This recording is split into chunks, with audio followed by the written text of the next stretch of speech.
प्रधानमंत्री नरेंद्र मोदी के संसदीय क्षेत्र वाराणसी में स्मार्ट सिटी के तहत एक बहुप्रतीक्षित ड्रीम प्रोजेक्ट स्पोर्ट्स स्टेडियम अब बनकर पूरी तरह से तैयार हो गया है।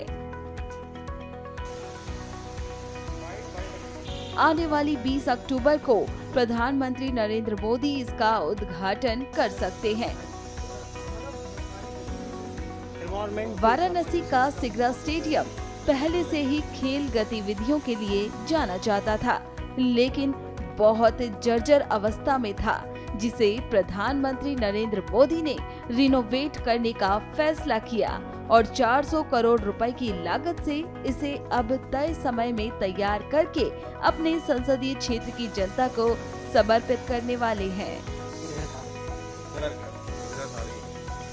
वही तो कह रहे हैं। अंतर्राष्ट्रीय मानकों के हिसाब से तैयार किया गया ये स्टेडियम खेल को तो बढ़ावा देगा ही, साथ ही खिलाड़ियों के विकास की कड़ी में पूर्वांचल के लिए ये स्टेडियम एक मील का पत्थर साबित होगा। 150 कमरों वाला और आधुनिक सुविधाओं से युक्त खिलाड़ियों के लिए हॉस्टल के अलावा 50 खेलों की सुविधा वाला ये स्टेडियम पूरी तरह से अंतर्राष्ट्रीय मानक के हिसाब से बनाया गया है। वाराणसी के स्मार्ट सिटी प्रोजेक्ट के पीआरओ शकंबरी नंदन ने इस स्टेडियम के बारे में जानकारी दी। सिगरा स्टेडियम जो यहाँ पे वाराणसी में एक बहुत ही प्राइम जगह पे है और एक प्रमुख गंतव्य रहा है सालों साल से। जो भी यहाँ की खेल प्रतिभाएं हैं, जो भी यहाँ के स्थानीय निवासी हैं, उनके द्वारा यहाँ पे हमेशा से ही स्पोर्ट्स रिलेटेड गतिविधियां की जा रही हैं। तो वाराणसी में एक स्मार्ट सिटी के तहत एक प्रोजेक्ट हमने लिया था इस सिगरा स्पोर्ट्स स्टेडियम के रीडेवलपमेंट का, पुनर्विकास का, आधुनिकीकरण का। साथ में खेलो इंडिया स्कीम और गवर्नमेंट ऑफ उत्तर प्रदेश सरकार द्वारा इस प्रोजेक्ट को और भी ज्यादा इसका स्कोप बढ़ाया गया। और आज जहां हम खड़े हैं, हमारे पीछे वाराणसी का स्पोर्ट्स कॉम्प्लेक्स बनके तैयार है लगभग। इसको हमने बेसिकली 3 फेज में बांटा था, फेज 1, फेज 2, फेज 3 में। फर्स्ट फेज में हमने multi sports multi level indoor complex का निर्माण किया, जिसमें 50 के आसपास के हमारे पास इंडोर स्पोर्ट्स खेलने की फैसिलिटी है, दर्शक दीर्घा है, ओलंपिक साइज का स्विमिंग पूल है, बिलियर्ड सेतु रूम है, कुछ बैंक्वेट्स के स्पेस हैं, ओपन एयर कैफेज के स्पेस हैं, और साथ में एक पूरा बिल्डिंग प्रेमाइसेस है जहां पे जितनी भी रिक्रिएशनल एक्टिविटीज हैं स्पोर्ट्स रिलेटेड वो यहां पे की जा सकती हैं। सेकेंड और थर्ड फेज में बेसिकली हमारे पास नेशनल सेंटर ऑफ एक्सीलेंस है।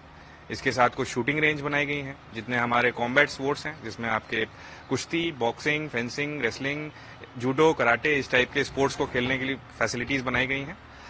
साथ में क्रिकेट की प्रैक्टिस फील्ड बनाई गई है, फुटबॉल, बैडमिंटन, हॉकी और बेसबॉल, बास्केटबॉल टाइप के खेलों के लिए भी फैसिलिटीज और ग्राउंड्स बनाए गए हैं।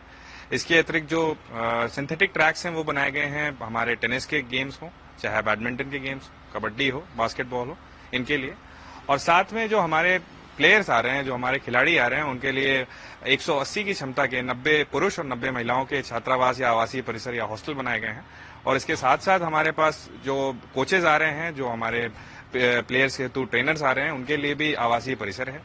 हॉस्टल्स में हमारे पास भी सारी सुविधा है, उसके साथ डाइनिंग एरिया भी है, मेस भी है। ओवरऑल एक पूरा कॉम्प्रिहेंसिव प्लान के साथ ये प्रोजेक्ट बना है और सारी फैसिलिटीज को कंपाइल करते हुए, नटशेल में रखते हुए ये सारी चीजें बनाई गई है। इसकी जो ग्राउंड है, आप बता रहे थे कि वो किस तरीके सा है, जो हार्वेस्टिंग अगर वाटर की बात करें तो कैसे कंज्यूम और यहाँ ड्रेनेज सिस्टम को हमने बहुत उस पर प्रभाव डाला है और बहुत ज्यादा जोर दिया है, क्योंकि वाराणसी में खेल नहीं रुकना चाहिए। प्रधानमंत्री जी का भी एक शुरू से संकल्प रहा है, जो खिलेगा वो खेलेगा।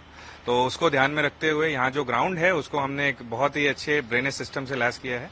यहाँ पे हनी कॉम्ब के स्ट्रक्चर्स हैं कि जितना भी अगर पानी डिस्चार्ज हो रहा है या बारिश का पानी आ रहा है तो तुरंत ही ड्रेनेज हो और खेल उसके कारण बाधित ना हो। कौन से स्पोर्ट्स में इंटरनेशनल फील्ड या ग्राउंड कौन से गेम्स हैं?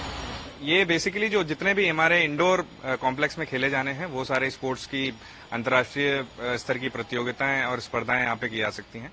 साथ में क्रिकेट के लिए हमने एक प्रैक्टिस फील्ड बनाया हुआ है और जितने भी हमारे कॉम्बैट स्पोर्ट्स हैं, जितने भी हमारे टेनिस, बास्केटबॉल टाइप के गेम्स हैं, इन सब के लिए यहाँ पे अंतर्राष्ट्रीय मापदंड को ध्यान में रखते हुए हमने सारे इंफ्रास्ट्रक्चर को डेवलप किया है और यहाँ पे उस तरीके से इंटरनेशनल लेवल की भी प्रतियोगिताएं हो सकेंगी। क्षमता की बात करें तो कितने लोग?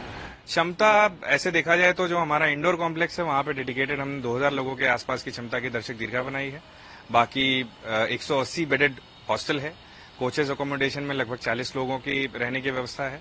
पार्किंग स्पेसेस की अलग क्षमता है। कुल मिला के अगर एक होलिस्टिक कैपेसिटी की बात करें तो 5 से 6 हजार लोगों की कैपेसिटी का स्टेडियम बनेगा। तब यहाँ पे स्पोर्ट्स अगर अनुमानित अगर माना जाए तो शुरुआत जैसे ही माननीय प्रधानमंत्री जी इस फैसिलिटी का उद्घाटन करते हैं और जो भी इसके ऑपरेशन मेंटेनेंस की गतिविधियां हैं उसके लिए भी हम लोग निविदा की प्रक्रिया पूर्ण करने के तादाद में अभी आ रहे हैं धीरे धीरे। तो प्रधानमंत्री जी जिस तरीके से इनका शुभारंभ करते हैं इस फैसिलिटी का उसके बाद इसका संचालन प्रदान करेंगे। बिल्कुल, प्रधानमंत्री जी ने खुद भी आके इस प्रोजेक्ट को देखा है। प्रधानमंत्री जी ने विजिट भी किया है, बहुत बार समीक्षाएं भी की हैं और यहाँ पे आके उन्होंने पूरे इस फैसिलिटी का टूर मारा है और पूरी सारी चीजों को उन्होंने देखा है, समझा है और शुरू से उनकी बहुत ज्यादा दिलचस्पी यहाँ पे खेल प्रोत्साहन को देने को रही है। बता दें कि प्रधानमंत्री नरेंद्र मोदी आगामी 20 अक्टूबर को आम जनता के लिए इसे समर्पित करेंगे।